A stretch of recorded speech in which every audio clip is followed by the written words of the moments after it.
Hey, John. Thanks for talking to us. Hi, Greg. So I guess I'd like to sort of start at the end, if you don't mind.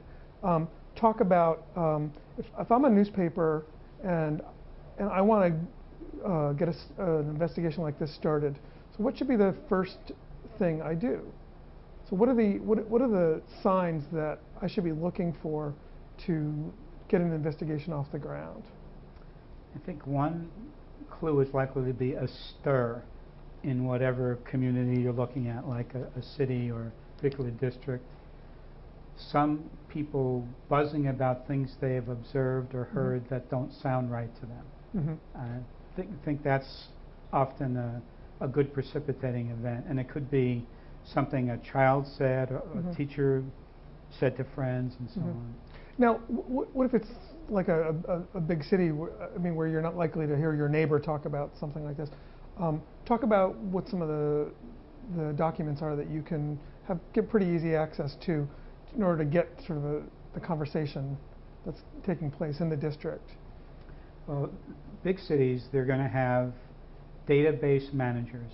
Okay. And they're going to have a tradition of publishing by school at a minimum, by subject, by exam over time.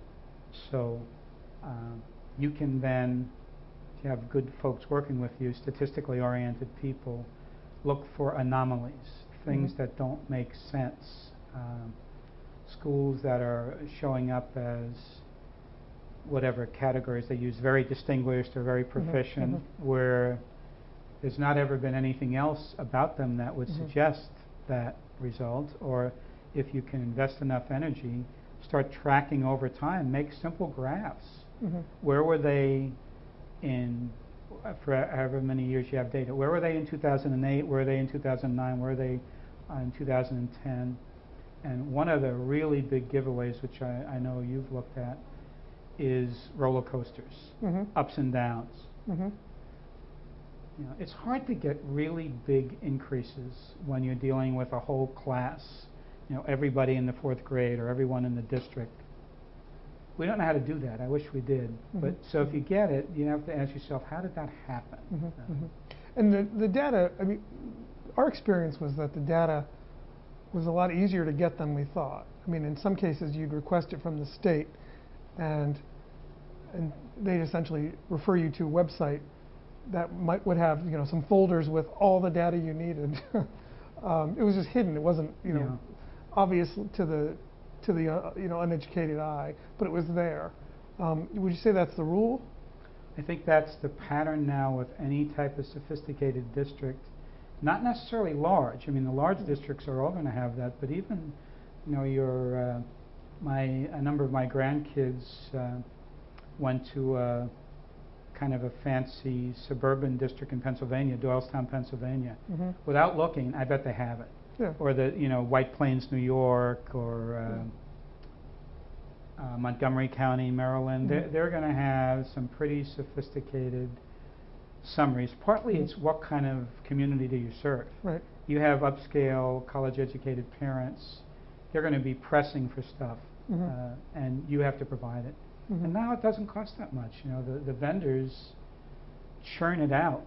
So it's just a question of organizing it, coding it, making it available, and I think that's the pattern. Disclosure is now the pattern of test results.